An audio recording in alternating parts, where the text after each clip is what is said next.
Welcome to the Festival of Storytellers.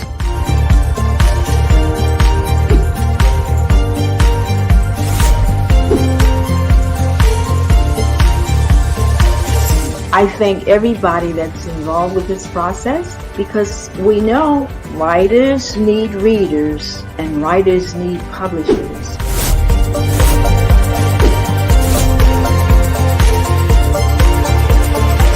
Experience is not about the publisher, it is about us, the authors.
Hello, I'm Lloyd Auslender, and I wrote a few books.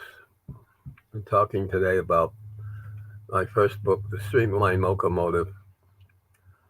It has virtually nothing to do with a locomotive. It's essentially the story of a wealthy younger person. I think he's about 30 in the book. And he has been assigned to do certain things. Sorry about the light.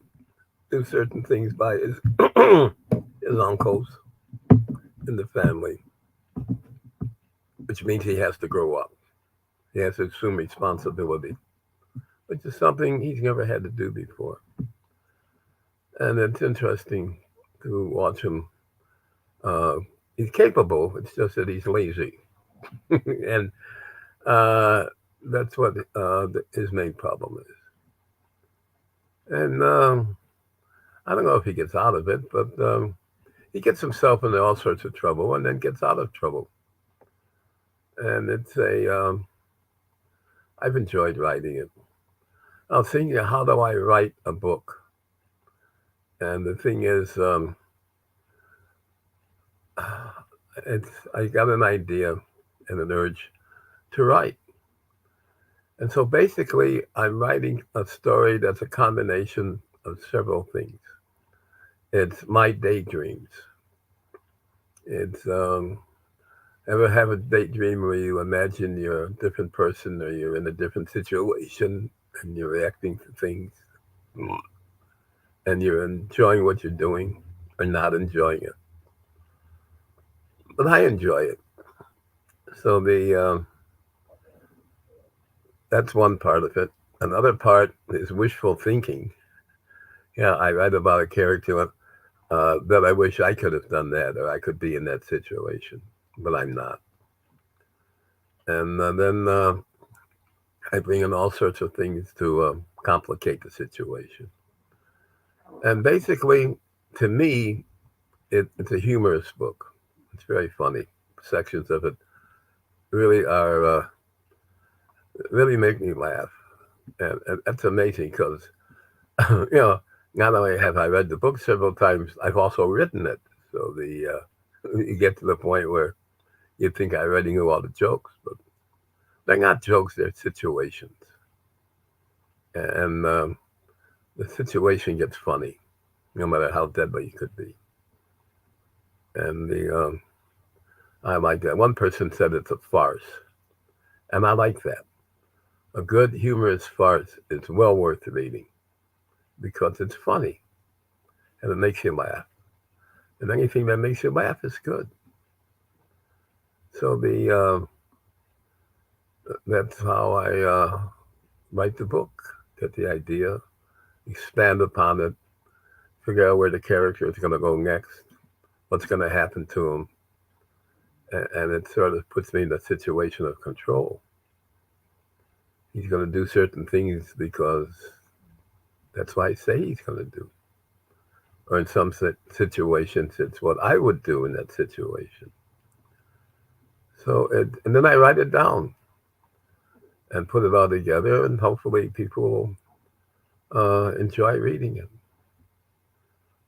it. I've been getting some questions from people on my website and stuff, and it's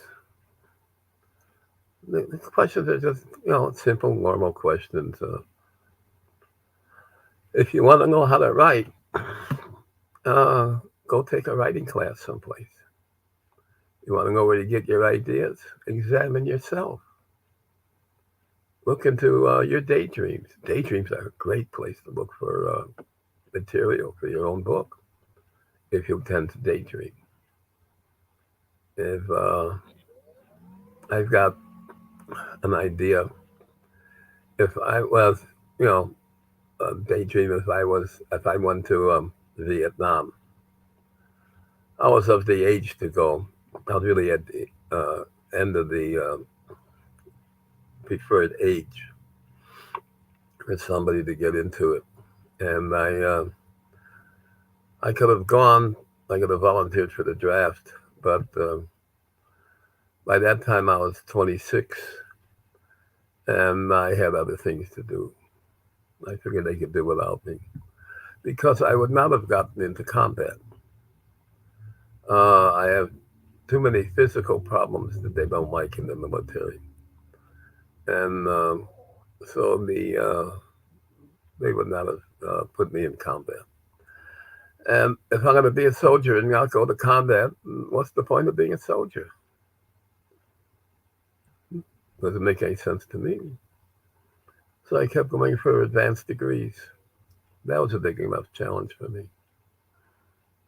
It's I have I have nothing against our involvement in Vietnam. Uh, Life puts you in certain situations, and you have to look at where you are and what you're doing. And it's there are two sides to everybody. There's two sides to every story. It's more fun to look at the two sides and see both of them. I think a good way to write characters in a novel is show the novel from both sides. My favorite book is Rashomon, Japanese book, and a rich man, is going with his wife. She's sitting on the back of transportation in Japan in those days. I guess it's a donkey or something, and they're attacked by a criminal. And the story is described. What happens is described by the three characters, the three different people, and they describe it from their own point of view. So what happens happens. The facts are there, but the three different people describe it three different ways because they see it three different ways. And then, of course, they bring in a fourth person who happened to be a witness, and that ties the whole thing together. And really, that I think it's one of the best books I've ever read. Rashomon, Roshamon, I guess that's phonetic spelling. You could look it up. It's worth reading. It really is. The It's a thing about an artist, my type of art. I'm a surrealist sculptor, and now I'm writing novels, fantasy novels. But the thing is, anything we invent is a fantasy because it didn't happen. So it's hard to define exactly what it is or is not. And Oh, it's interesting and it's fascinating, and it interests me enough to the point where it gives meaning to my life. Is to examine all these different facets and these different areas and eras. And you look at any conflict, and the characters, each character in the conflict thinks they're right. They're doing the right thing, at least the right thing for them. And it, it's uh, it's really fascinating. If you're looking for absolute answers in life, you're going to find them, of course, because you need them. You invent them, and they're absolute in your mind, not necessarily really absolute, but if they satisfy your need for an absolute, then you have an absolute. If you the funniest thing is people who see art or read writing, whatever they do, and they want to know what it means. And that's especially true in art, fine plastic arts like painting and sculpture. Uh, they always want to know, what does it mean? And I say, well, I don't know what it means. It depends on you. You tell me what you think it means. And then they get kind of, I've had some people get really upset because I wouldn't tell them what it means. And the thing is, it means different things to different people. And these are people who want absolute answers. They want absolute. Well, we got things that are pretty well absolute. Um, I spent years teaching remedial math on the college level. Uh, and well, I just got a question from somebody. Can you describe the challenges and conflicts that Theo faces in trying to maintain his preferred lifestyle while meeting the responsibilities thrust upon him by his family? It's simple. They want Theo to do what they want him to do, and he, he wants to do what he wants to do, and what he wants to do is something with the least amount of effort and the least amount of conflict, because he likes to just drift through life. And Theo was the character in the Streamline Locomotive, the main character, and he's got his mistress. She seduced them when they were both 12 years old, and they have a couple kids. And since the family itself is wealthy, well, they own most of the county. There's no problem with that, and she has her boyfriends, and he picks up girls, and so he has girlfriends, and they have a nice, easygoing, shallow, enjoyable life. And occasionally they get together for an evening or a night or whatever, and they raise their kids together. There's no conflict in the family, and they take turns doing something with the kids separately, and then uh, her mother takes really is responsible for raising the children because she's doing her thing, he's doing his thing, and it's very comfortable. And the problem that Theo has is that he he's being called upon by his relatives, and what they finally come down to is very simple. They tell him um, he has to start doing things seriously for the family, for the company, for the county, or whatever it is they want him to do, or you know they'll take away his income. Simple as that. And not only that, but since it's 1940 in timing, that they'll put him up for the draft, and they have enough pull in Washington they could do that because the guy who runs the relative who runs the county, the company really, is he's an old-fashioned robber baron, and he's rather heartless. People do what he wants because he wants them to do it. And his brother, uh, Aloysius, he's a nice, easy, mild-mannered guy. And so he runs the county for Throckmorton, the you know the overall boss. And Throckmorton has other irons in the fire. He owns a coast-to-coast railroad, Chicago Pacific and Eastern. He has his offices in a suite in the Merchandise Mart in Chicago. He has branch offices in New York City and on the West Coast and other important places. It's a big deal, and it's a uh, so they can pretty well push Theo around. They've been letting him go because they didn't care, but now they need him to do certain things, and he's kind of rebelling against it. But he doesn't rebel. He doesn't rebel uh, destructively. He rebels constructively. He does things. He does it his own way, but he does it. Here's a question: how did you craft Theo's character in your book, Streamline Locomotive? I have no idea what you mean by craft. Uh, you know, it's everything I do is on a subconscious level, really. The only time my conscious mind comes in is typing. And like when I was making sculpture,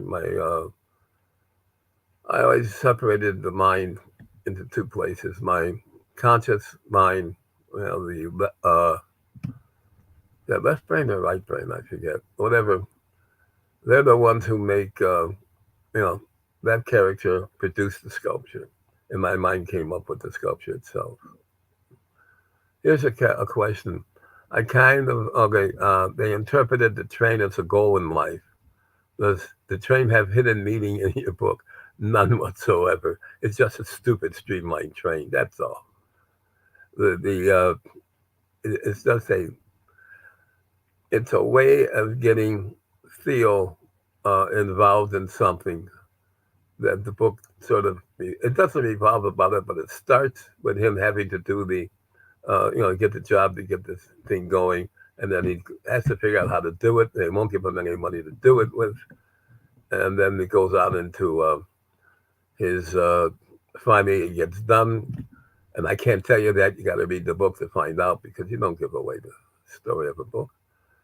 And it's and another other thing I like, because I'm writing to enjoy myself and a character. Okay, do you believe in character development and how it drives the story moving forward? I don't believe in anything. Come on, my background is engineering and design, and then it went into sculpture, and my doctorate's in creative arts. But I don't develop a character consciously. Say, okay, now here's what this character is going to do, and here's I don't do that kind of thing. Um, you can find out from other people how they do it, but I don't do things like that. I just write a story. I tell a story, and it's you know the, I I describe what's happening to the guy and how he reacts to it. And another thing I like is sometimes I bring up things that really appeal to me. Like for instance, every movie star you've seen, almost everyone is a lady is totally glamorous. She's got big boobs. She's got a nice tush. She's gorgeous. And she's a wonderful hairdo. And and some of the actresses are really good. They have character, everything, but they're pleasant to look at. And they're slender. Oh yeah, they're so slender. He eventually actually falls in love with a woman who's built like a Russian wrestling champion who weighs about 250 pounds and is all muscle. And she's they have a delegation from this mythical country in the Balkans called Bulgaria. and she's the bodyguard, and she's in charge of seeing everybody. So she's always walking around with a automatic Mauser pistol with a magazine and everything. She carries it on her hip. Lovely lady. And but her personality is a very nice personality. Just don't get in her way. And she decides that she's in love with Theo, and Theo decides he's in love with her. He doesn't like being in love with her. It scares the hell out of him, but what are you going to do? He is. And,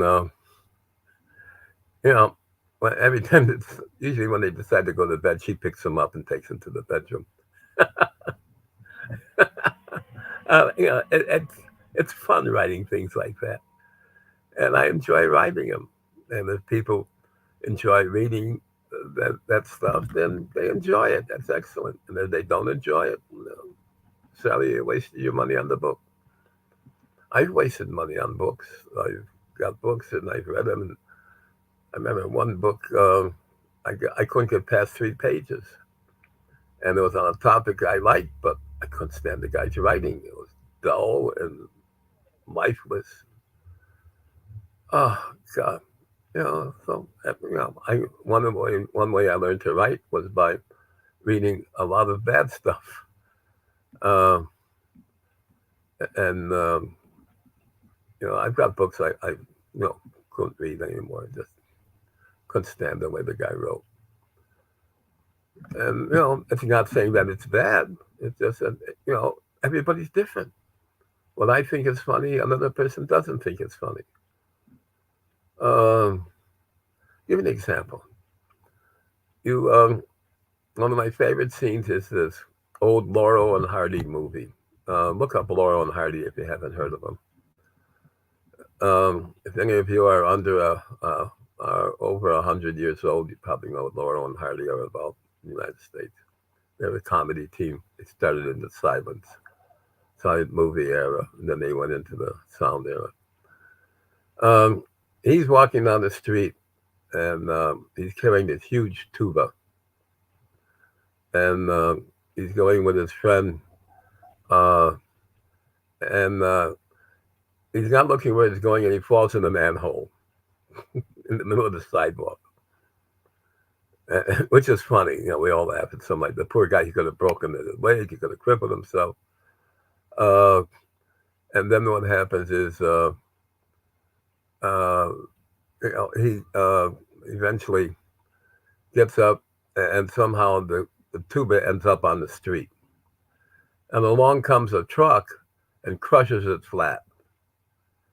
And so by now, a lot of us are laughing. But on the other hand, you know, he needs his tuba so he can make a living. And he can't make a living if he lost his instrument. So that's tragedy. At the same time, it's comedy. So a lot of things that happen in life are a combination of tragedy and comedy.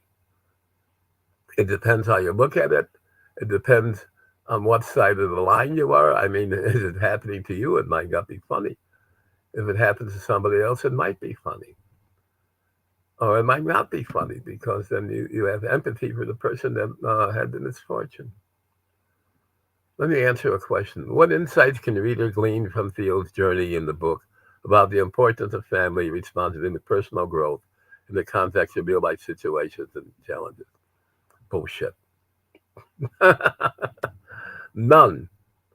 Theo responds to, to do these things that his family is forcing him to do, because if he doesn't, he's going to lose all his money and end up in the army while World War II is raging.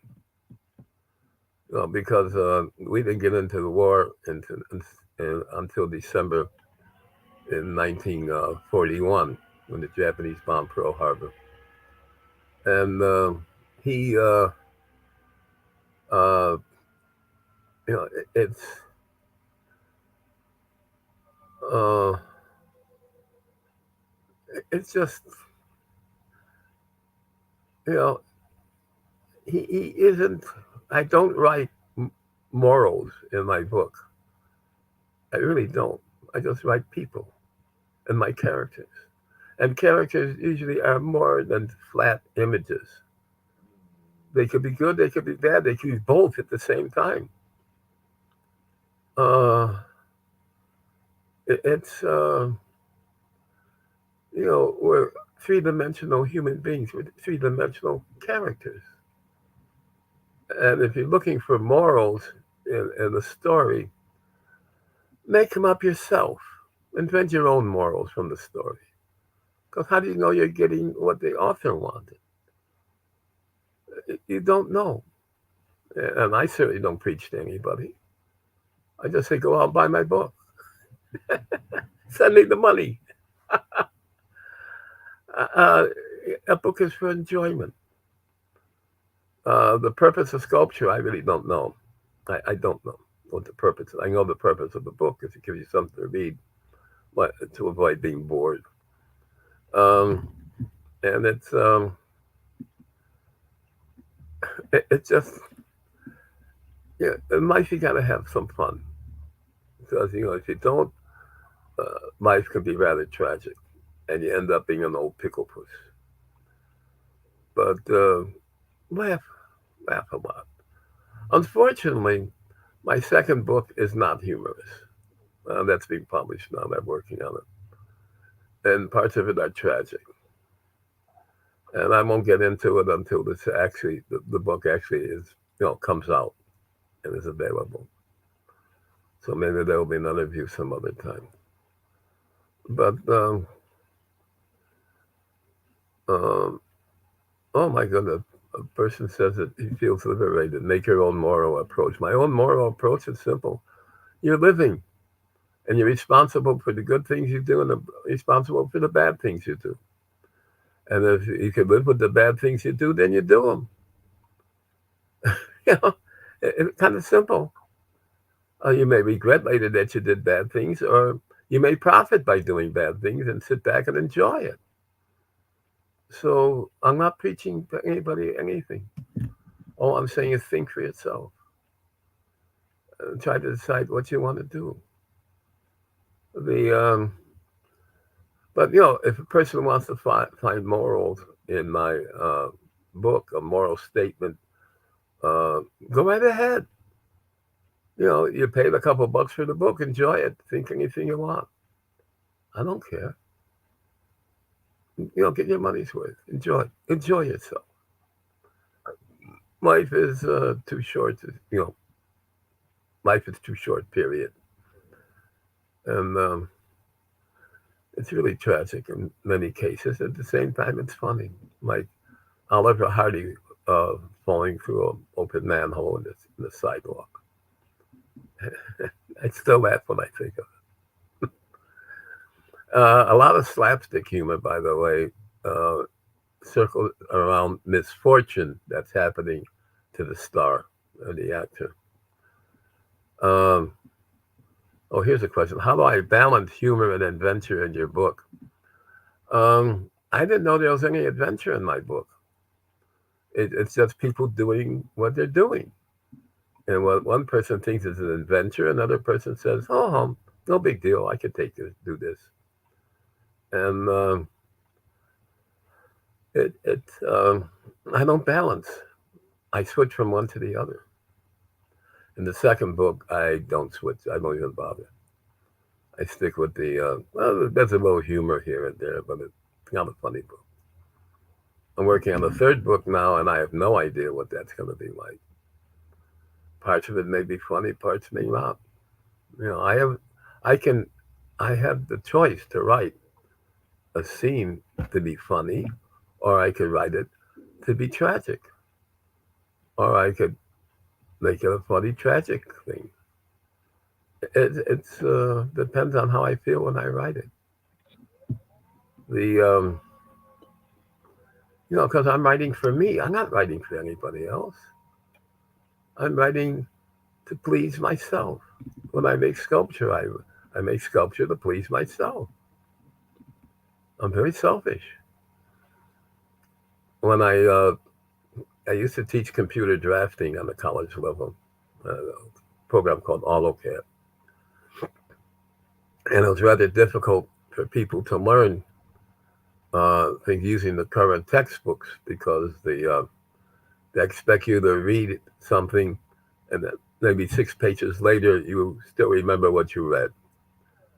Um, that it's I can't get into that. Here's a question: you have fun characters in Streamline Locomotive. My God, did you actually buy the book? Ooh, and you actually read it? How did you create comic characters that also give lessons? Also gives lessons. I don't know they're giving lessons.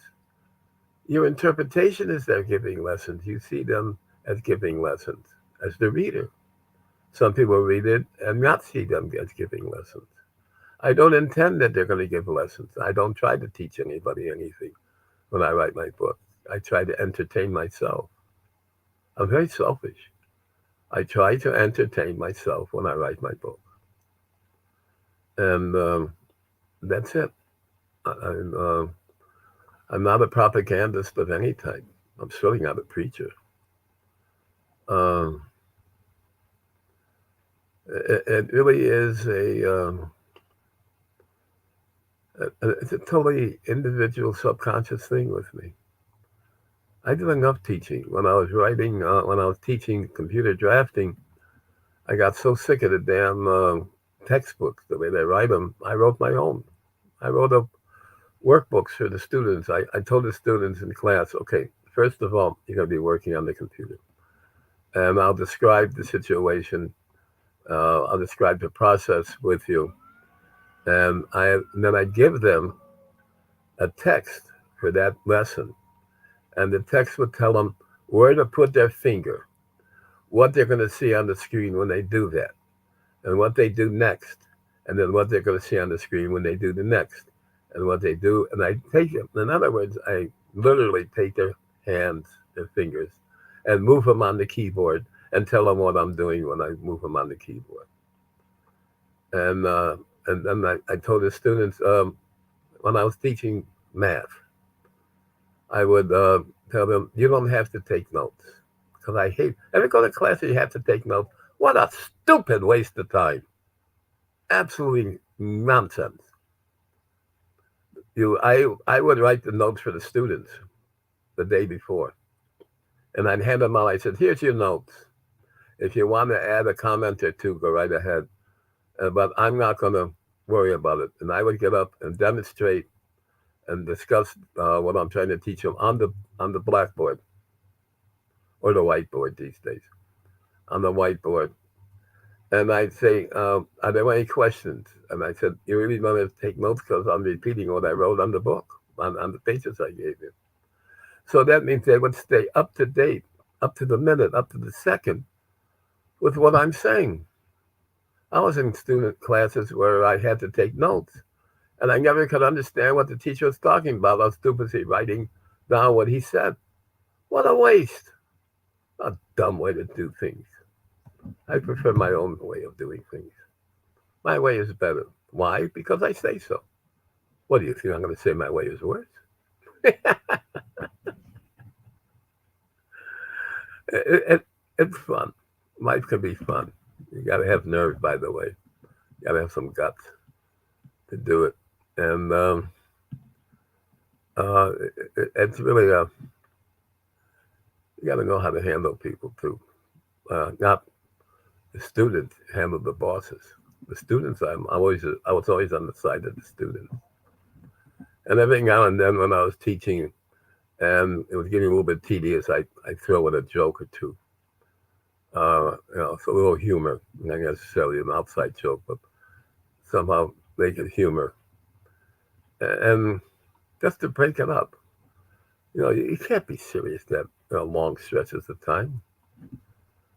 So relax, enjoy. Sometimes people have problems relaxing. They really do. And I feel for them, but that's their way of life. Some people are very serious. I really don't know what you're going to do about people being serious. I'm trying to find how much time I got left. Oh, I went past it already. Ha ha. I spoke too long. I win. it's in other words, I put myself. I spent years teaching on the college level, 40 years, as a matter of fact. And most of that time, I was using my own textbooks that I write. I didn't publish them. I just, they would make copies and I hand them out to the students of the lesson plans. And I had my own ways of doing something. Oh, I guess it's time for me to say goodbye. Goodbye, everybody.